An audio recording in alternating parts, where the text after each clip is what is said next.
mostly. Got it. Thank you. Junior. Junior. Okay.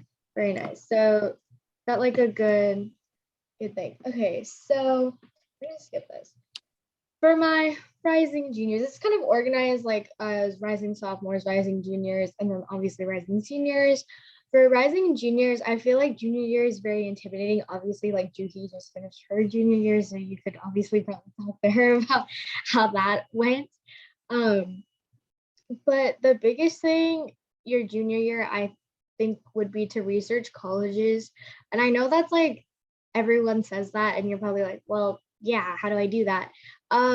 Just like figure out what you like. I think that's the hardest part is understanding what you like. And the best way you can do that is you've probably already joined some club. Like the fact that you're already in this community organization means that you have an understanding of what you're interested in, what you want to study, right? So even if it ends up, even if you join a club and you don't like what's going on, you learned something from that too, right? And so based off of those experiences that you've had, hopefully you've had them, I would assume that you have, you can kind of figure out what colleges you like. So do you like a big school, a big university? Like UT is in the middle of Austin, so you have like a very dynamic city culture and city life that exists there. So if you're into that, University of Oregon is it's a big college campus, but it's in a very small college town, right? A lot of UCs kind of fluctuate between the two, so it depends on like what kind of lifestyle you want to have, but also like what you prioritize as well. So think about those things when you're picking colleges, making your college list, whatever. Like just like the general idea of what kind of college life you want to have is really important. I think it helps narrow down your choices. Like if you don't like the dynamic of East Coast, maybe look into more West Coast schools, or if you want to stay in state, like look into your options in state. There's a lot of different things to consider. Make your own list of like, I want to go to school with this kind of city life, with these majors that are offered. I know Rice University, their Bachelor like business program, this was their first year of doing it. So like if think about that too, like how new is the program? How many resources does that program have? Those are all really important things to consider. I put a few schools on here.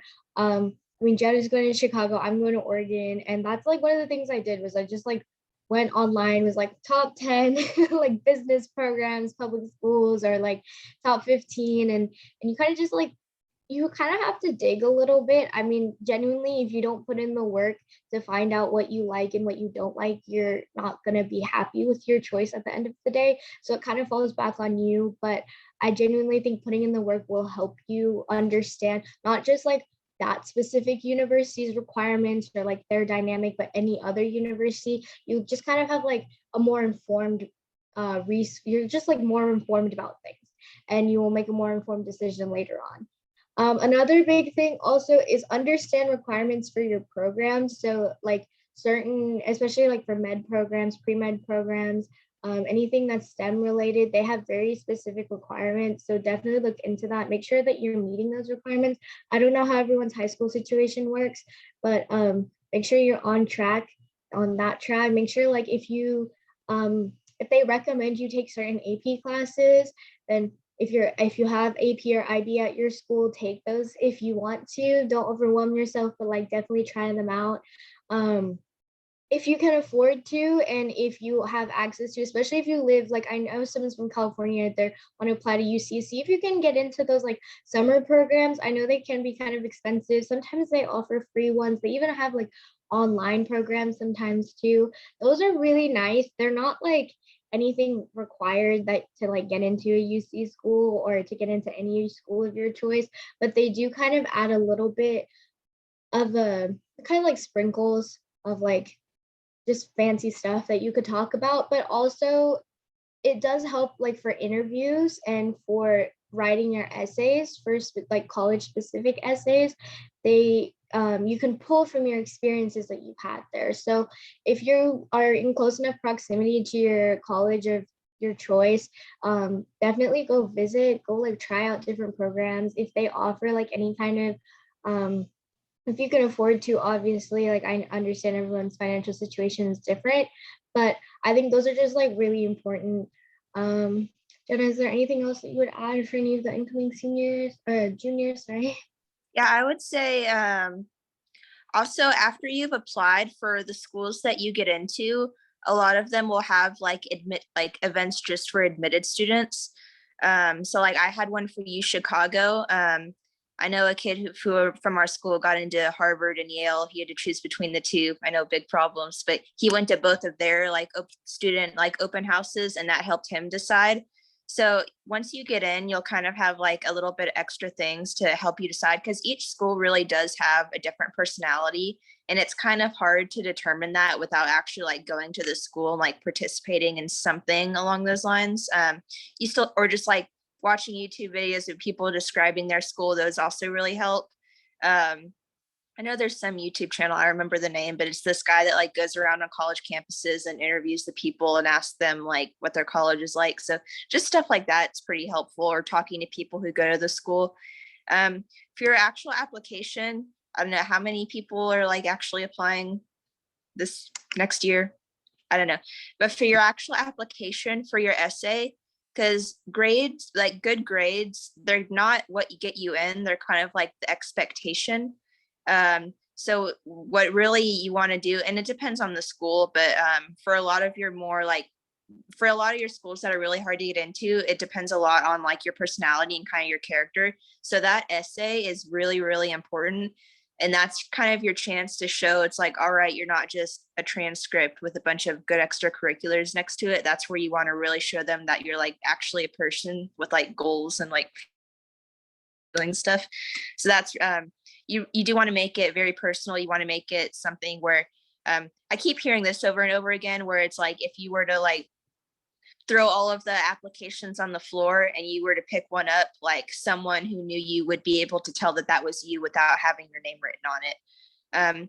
Also for your extracurriculars, you have, so on the Common App and pretty much every application, you have a space where it lists your extracurricular, and then you have like, I don't know, 100 characters below that where you kind of describe what your extracurricular is.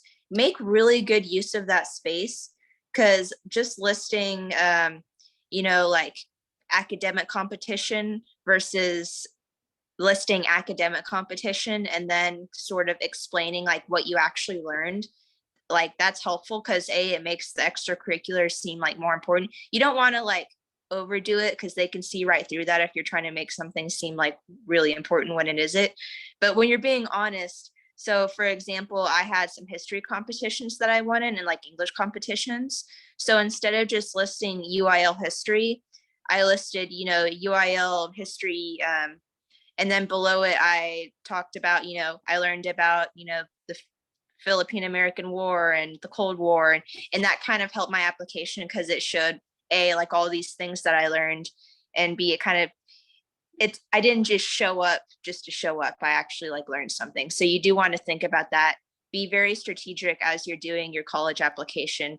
I heard it so much that I hate it now, but put your best foot forward, because there is, even with the same set of extracurriculars, there's a way to make it seem bland, and there's a way to really describe, all right, this is all the things I did in high school. Yeah, definitely. Also, you're like, every school will probably have some version of the why this school, and these kinds of like, if you have some kind of extracurricular, like Jenna said, that's like tied to something that the university offers, or you are like in a program, or someone who goes there or something, like it can kind of help you like navigate that part of the essay section a little bit better. Also, don't be vague with your why this university or why this major, because that is like the number one way to get your application like taken out of the bucket, because they will definitely pick up on that. So be specific, look into classes, look into the clubs, organizations, professors, even like research that professors are doing. They love to kind of see that you've actually done your research about the school. That's what they really want to see, is that like, do you understand the university and like what they're offering, right? Mm-hmm. Yeah, or different like facilities. So I know for Chicago, I wrote about they have a really big like marine biological laboratory that I want to do research in. So I wrote about that. I would look at classes. and I would write about the classes that I was most interested in and try to make it a class that's very like distinctive to that school. Like, don't write about like the general biology class, write about like write about a class that, or really anything in general at the school, write about things that no other university offers, because you want to show them this is the university for me, even if it isn't, but like you're trying to convince them that it is. Like, this is the university for me. I wouldn't have these resources anywhere else. Please let me in. That's what you're doing.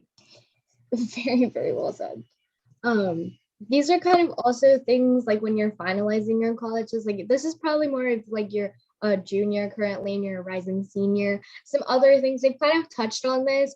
If you do this research, you ask these questions, like it helps with your essays later on. Like we've already talked about a lot of these, but one of the big ones I would highlight is how often do students double major, and if they can add additional minors, how easy and how difficult that is, because that's really important. If it's very common that kids are double majoring, then maybe you would really love to go to that university because you have the access to this like education, right? How early can you be involved in research? Can you start as early as your freshman year, or do you have to be an upperclassman, right? You may not consider those things like immediately when you're doing college research, but I think it's something that will affect you later on. I definitely think that it plays a part into it. We did talk about the classes. I think another big thing is hopefully everyone understands the difference between a Bachelor of Arts and Bachelor of Science. Bachelor of Arts, usually most of the time, you just have to have a second language requirement. Some schools have a second language requirement that's just like required for everybody at the university. But this is an example of a Bachelor of Arts, like from, I believe it's from Purdue University. And then on the right side, it's two different classes that are offered by Johns Hopkins University. And looking at their class descriptions, they're very similar, but they're not exactly the same. And I think that's like very interesting amongst colleges and universities. Within a university, it can be like that, where it's like they will have very, very similar classes, but the way that they're taught are different and they're targeted for different reasons. So one could be more of like a medicine perspective, and especially like if you're into like psychology and things like that, like one would be more of like a social psychology perspective, and one would be more of a medical perspective, right? So those are really important things to consider. And also how that plays into what majors and what degrees are offered, if they have a specific like stats program that you're interested in, or how easy it is to like be a pre-med track with like a major that isn't STEM, right? Like that's a really big thing too. So just like look into those kinds of things.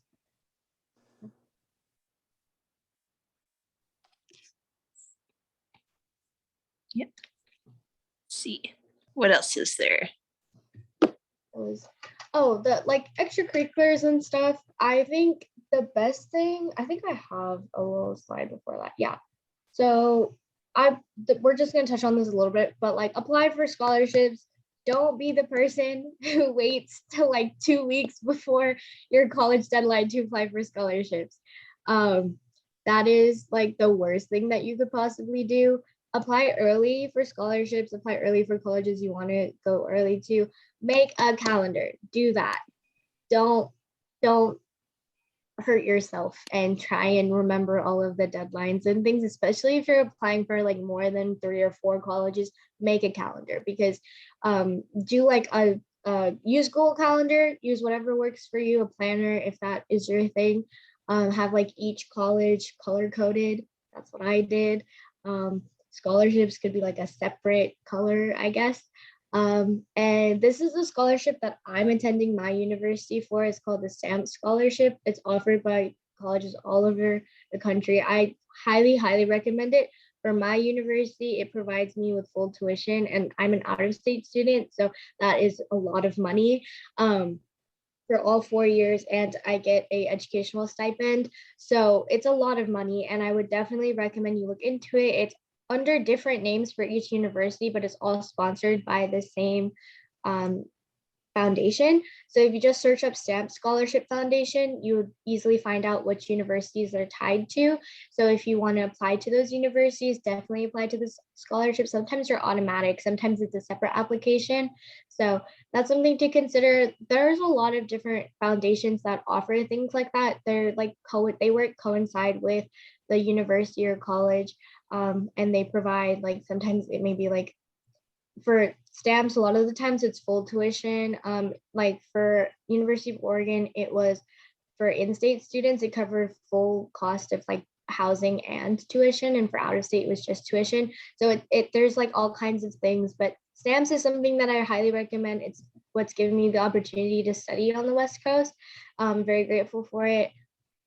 Apply for scholarships, even if you don't think you will get them, even if you don't think that like you're not qualified enough for whatever reason, just apply to them, because you never know. I think I would much rather have applied for something and gotten rejected from it than had gone my life like knowing like, oh, I could have gone to the school if I had applied for the scholarship, right?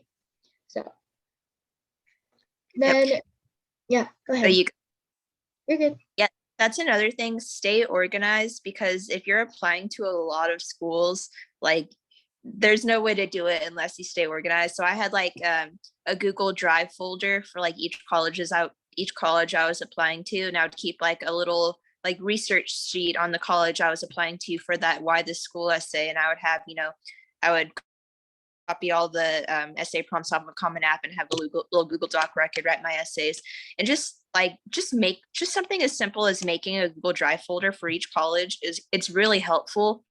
And also, I would like change the color of the folder whenever I had applied, so that way it was really easy to keep track of like, all right, these are the colleges I still need to work on, these are the colleges I'm like done, everything's turned in. So just stay organized. Trust me, you'll be glad you did.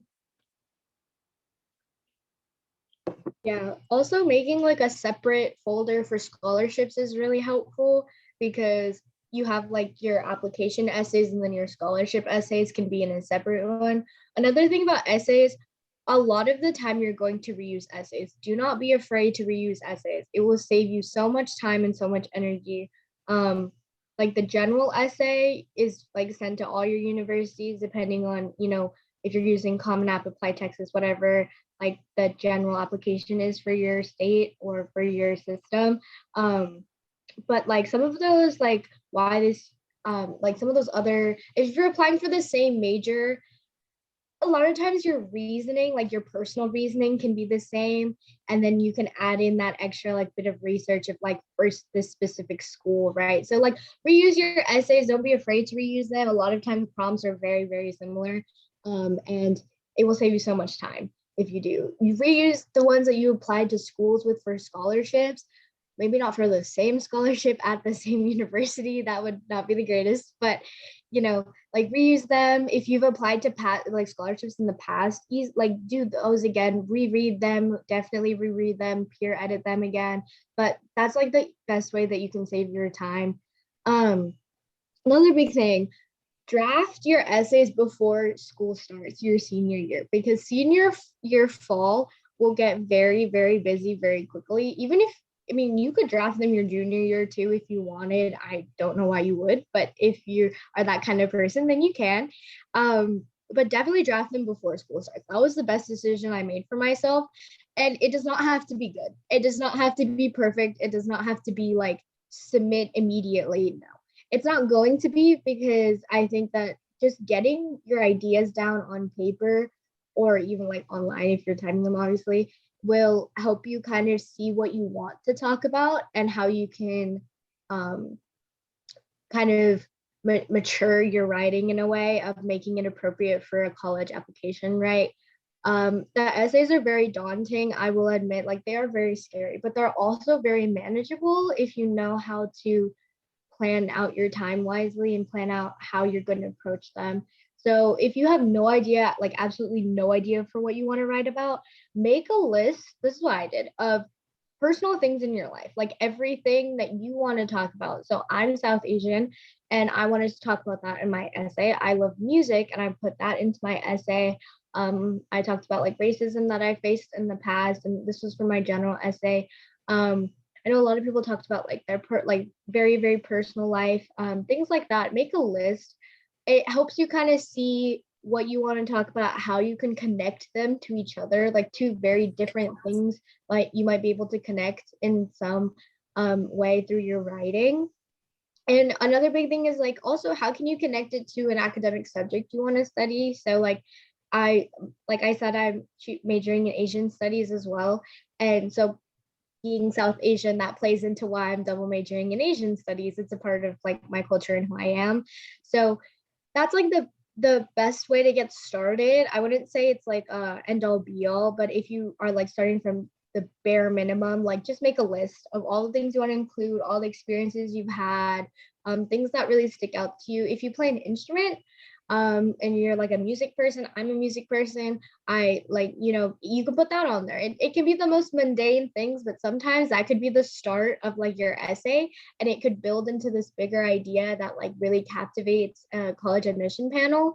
So just be creative, don't erase anything, just write it all down and then go back and see which ones you can actually pull from and make an essay out of.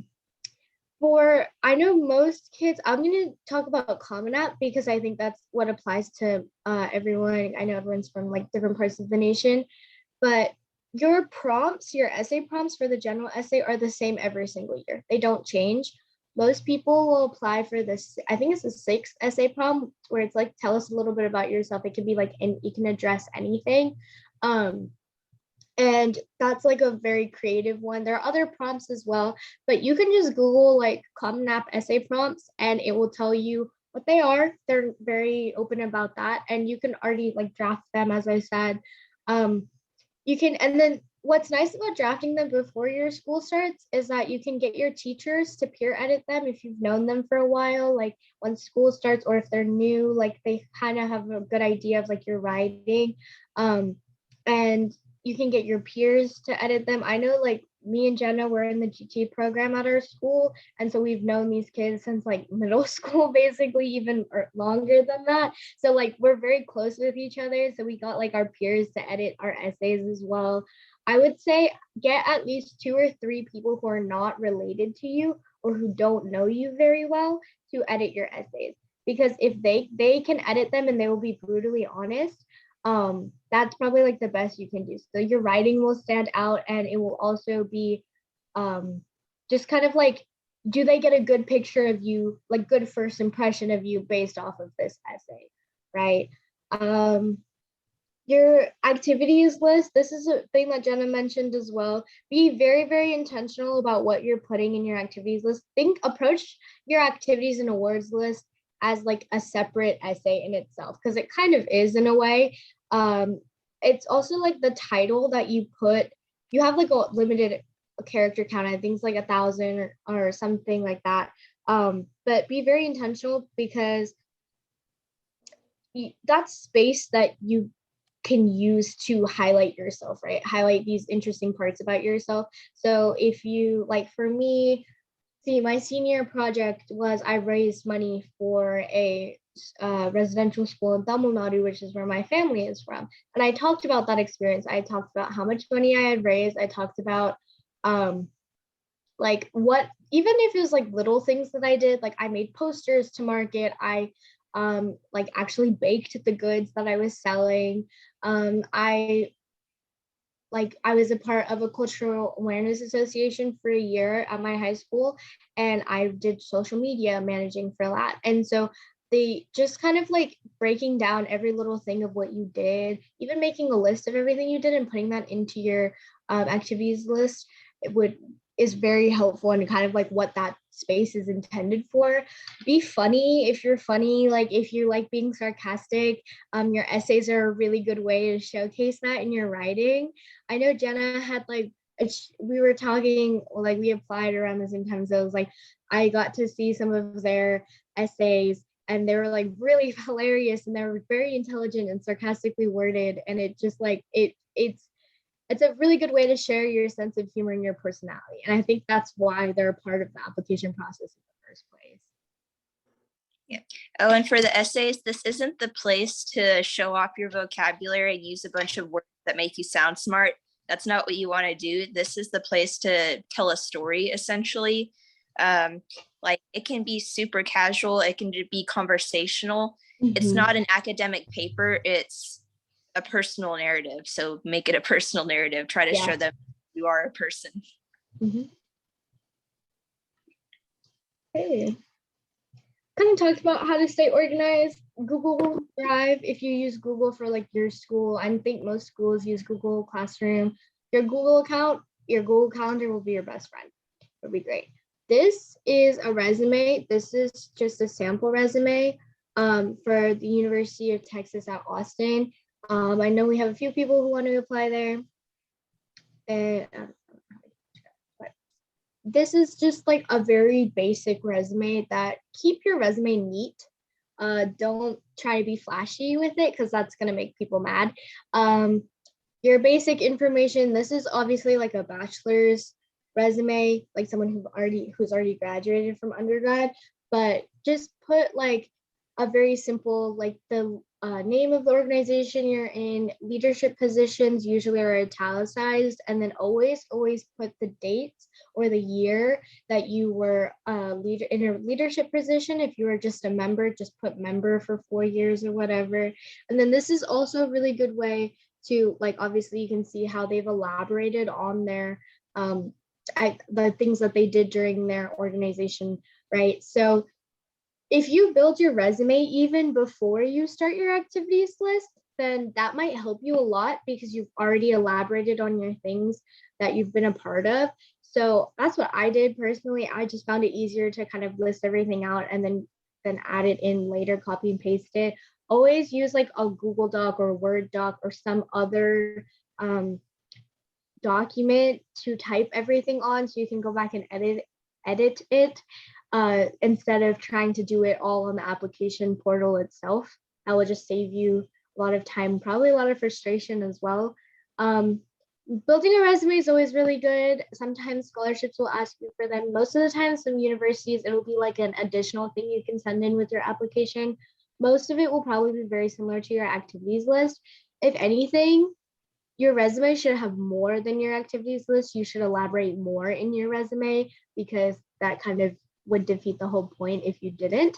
And so just put like the very crucial parts in your activities list and then like anything else that you've done. Like literally, I even put like, I remember on my resume, I was literally like made Instagram stories and posts for people who are unfamiliar with different cultures. Like that's what was some of the stuff that I put on my resume. So even if it's very mundane, even if you think it's very mundane, I promise you it probably is not.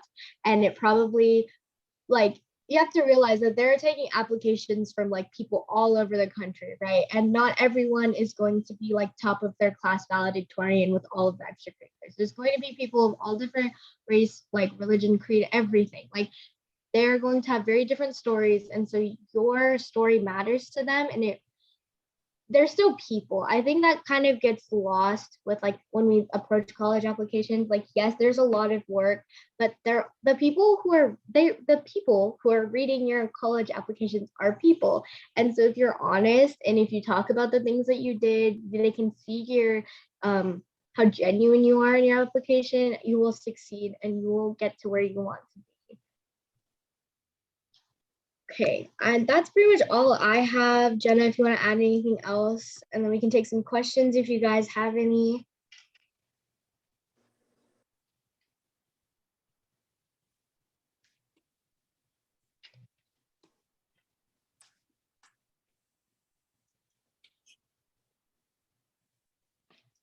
You guys can put them in the chat if you would like, or you can just like unmute yourself if you want to as well. That works too. Any questions from anybody? Even just like you can talk, you can ask us. Like I'm fine with answering like personal stuff. Maximize your summer. Okay. Okay. So let's do maximize your summer 10th grade. I would say try to get involved in like summer programs is probably like the very last thing to do, but think about clubs that you want to join. Think about applying to, I know some of these things may have already ended, but like leadership positions, trying, if you're already in certain organizations, trying to apply for leadership organizations, try to create your own club too. That's a big thing. Start something else.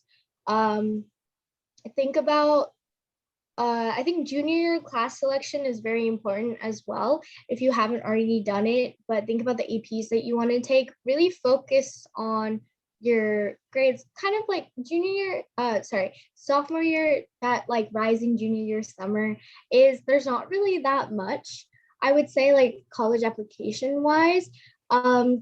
Just do some research, get a general idea of where you want to go. I think that's the best thing you can do.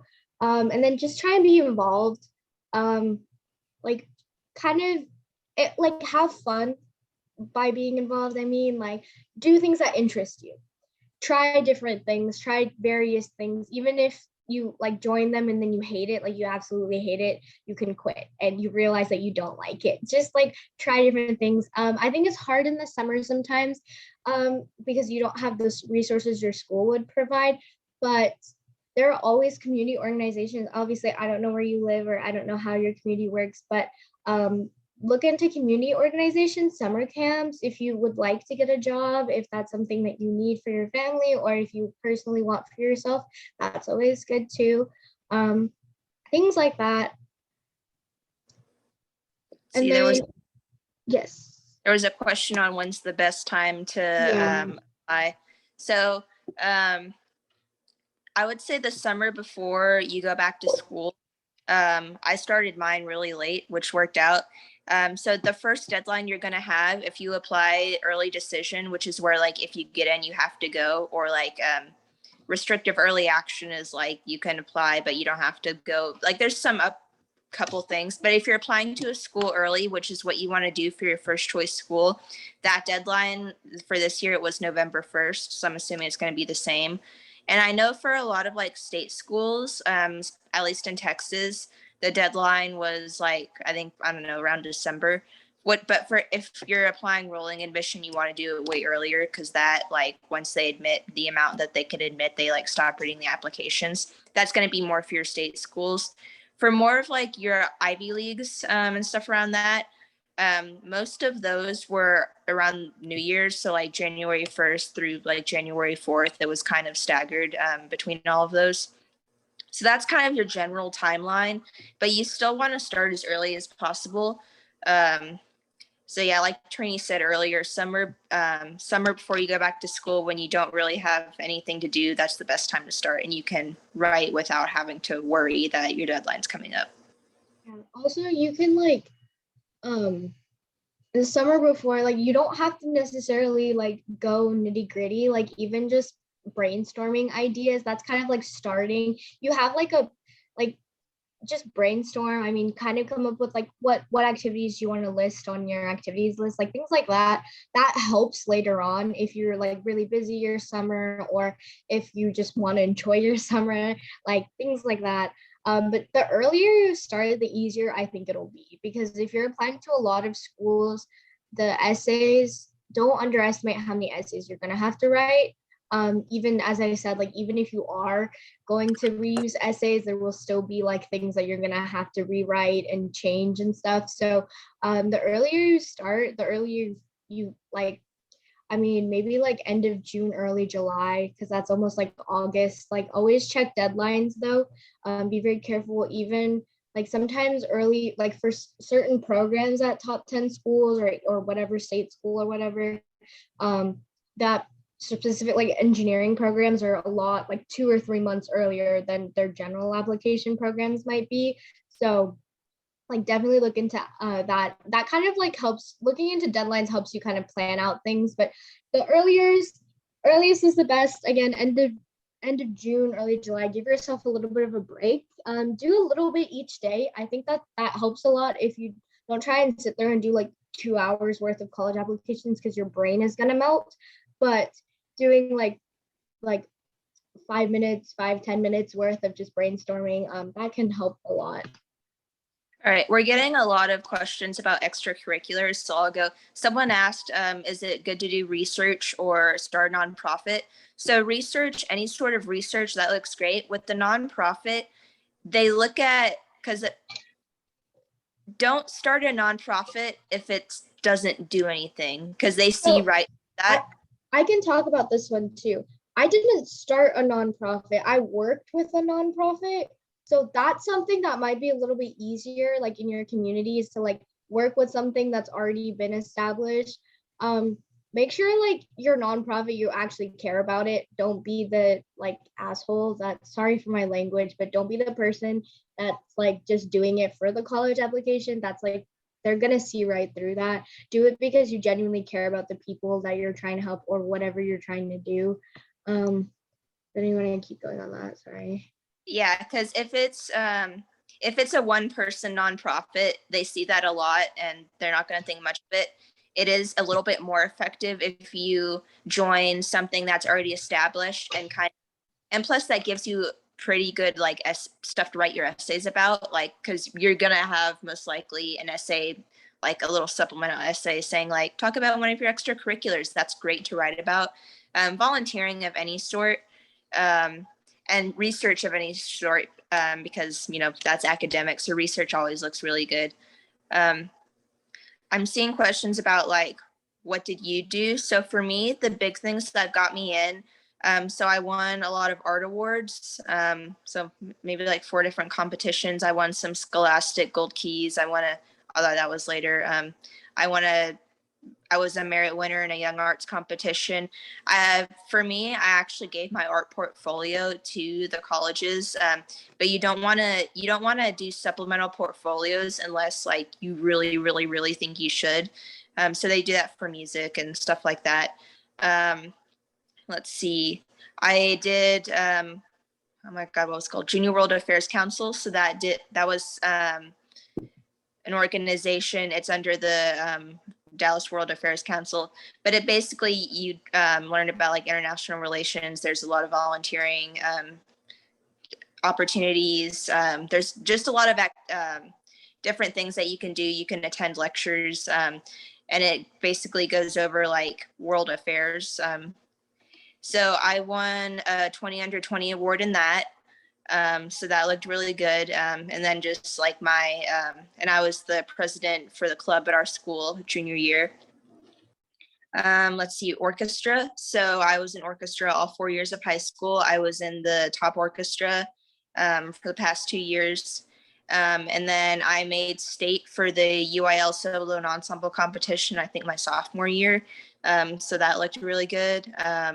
And then I did a bunch of academic competitions. So for me, UIL literary criticism, which UIL is a academic competition specifically for Texas. So you kind of have like district, then you have region, and then you have state.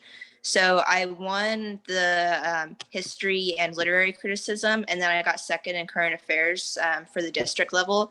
And then at the regional level, I got like I think 4th or 5th for literary criticism. So it was 2 spots away from making it to state.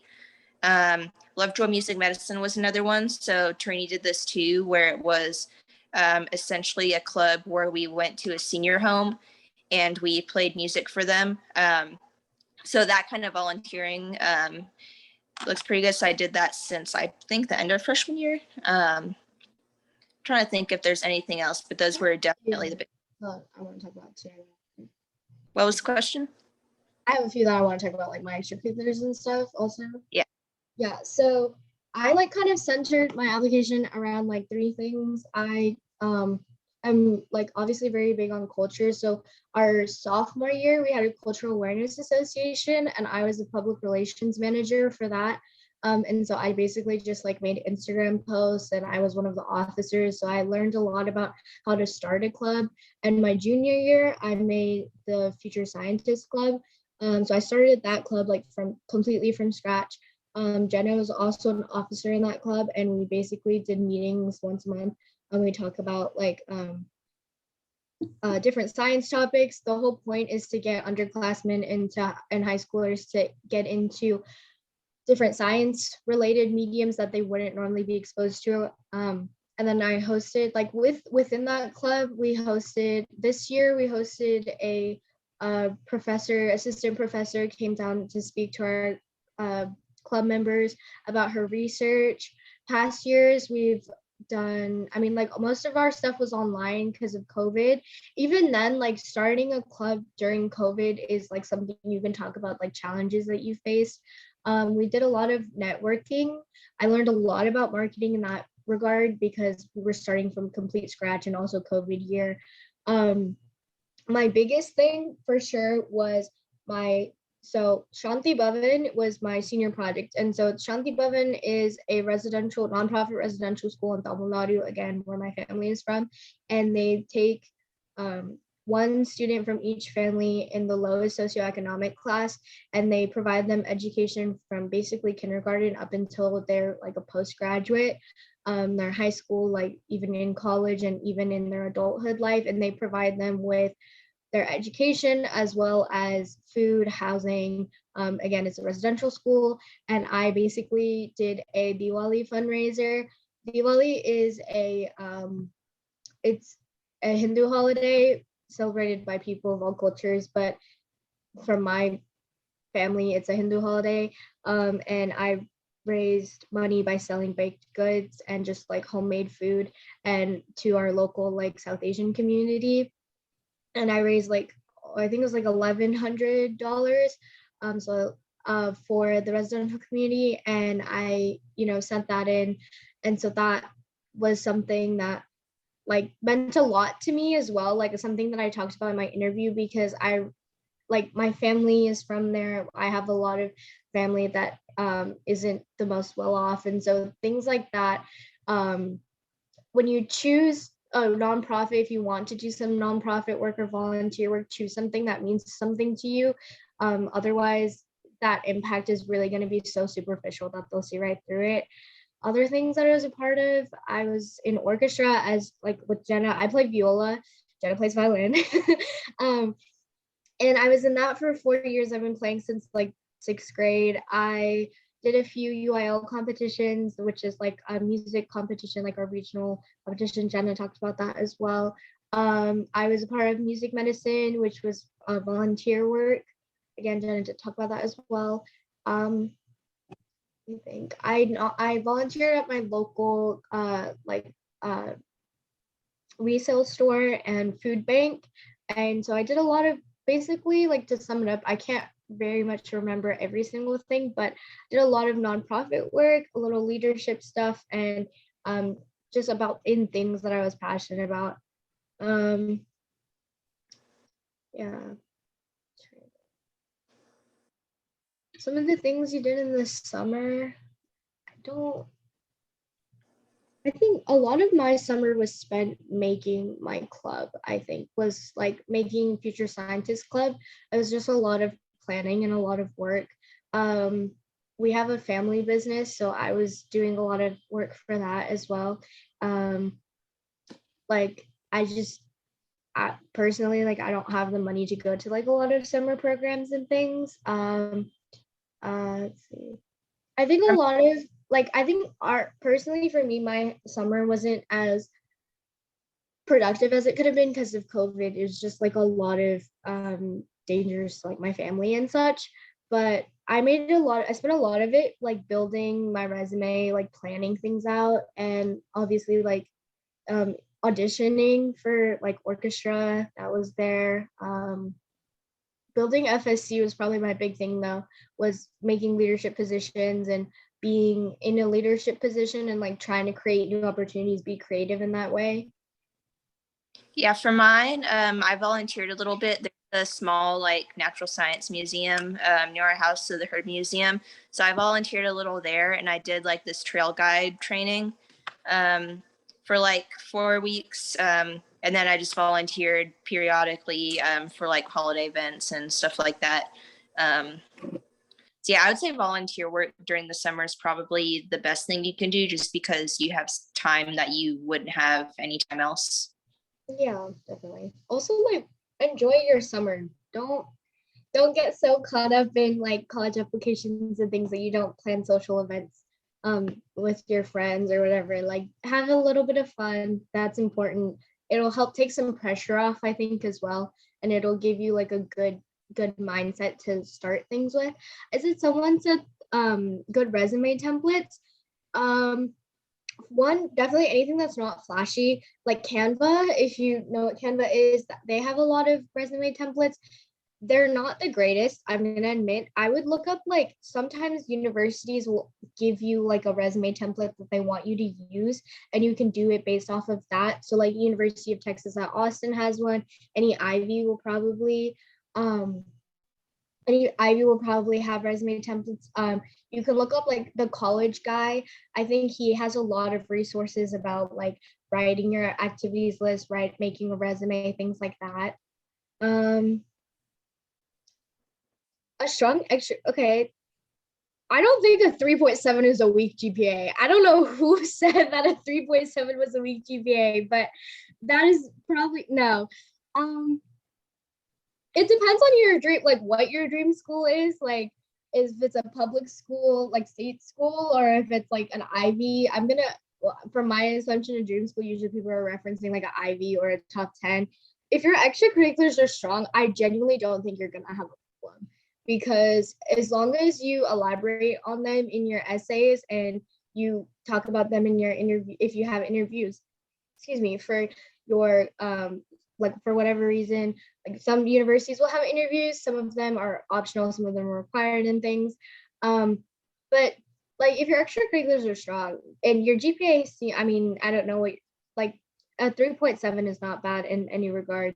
I think as long as colleges can see that you're challenging yourself academically, you're gonna be fine. I think that you have a very high chance of getting into your dream school.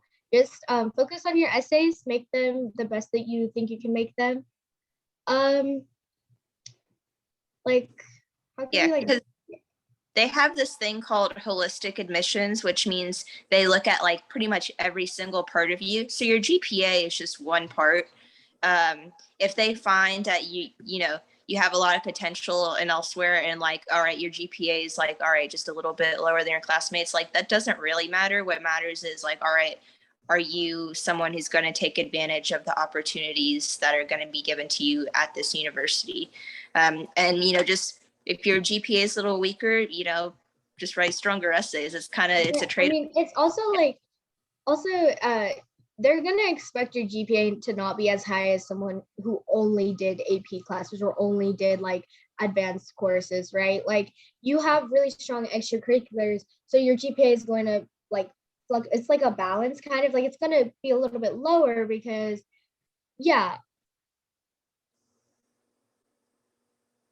that's awesome. I think you're like a UNICEF youth worker. That's awesome. Just elaborate on them in your essays. I genuinely think that if you talked about your experiences, especially if it looks like you want to do medicine, I would assume, then that I think you'd be fine. Just like work on your essays. Your GPA being a little bit lower makes sense. Like you're spending time on your extracurriculars, so you don't have as much like they're very like they're not going to be too worried about that. GPA again is just like one teeny tiny piece of like your entire application. And then general advice for seniors: get started on your application early, do your research. That's basically it. Like that's what I would say. Like my biggest tip is like do your essays early and be organized. That's what I would say.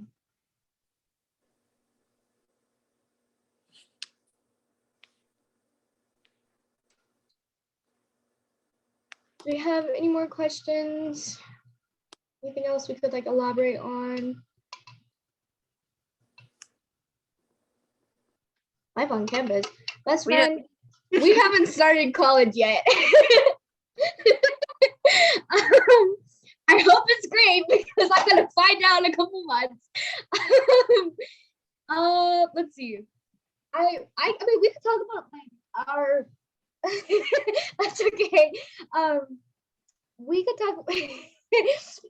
talk about our like I visited, so I have orientation at the end of June, but Actually, that's a really good question. Honestly, to do research on, like, what is your campus life like? So Oregon is a very like eco like friendly. Like you have to love nature to really live there and stuff. And so bike lanes are very like prominent. Biking is a huge thing. Hiking, all kinds of stuff. And I'm a very big nature person, so I love that. So like that kind of thing is like also is Greek life something you want to be a part of? If not, don't apply to a school that's like 90% Greek life, right? So like where that social structure kind of balances out, like do they have a fair amount of Greek life that you're gonna have fun and like go to parties and things, but also like it's not your entire social life. It's something to consider. I don't know how life on campus is gonna be. We're gonna find out, but you can always do research into your university what their social life is like. Watch videos. I think YouTube videos are a great resource. I think they're very underrated. Even TikTok now too. Like a lot of people will do their like day in the lives on TikTok. Like, I mean, that's just like a good way to learn what people are a part of. Um, Look into clubs and organizations. That's a really big thing. A lot of times, if they don't have like your major specifically at a university, they might have like a club that kind of covers that. Like I dance, so I looked into the dance clubs that they have. Like that's always fun too. If you have a passion for something that's not necessarily what you want to do with your career, always like keep it up. Like I wouldn't just give that up just because you're going to be a college student. There's going to be some sort of resource that will support that for you. Yeah. Anything else?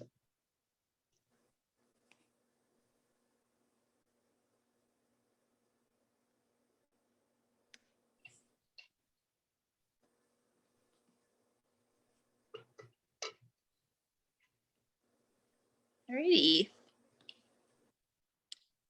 Okay. Cool. Alrighty. Well, I gotta get going, but Juhi invited me and she left, so I can't say. But thank you all for having us.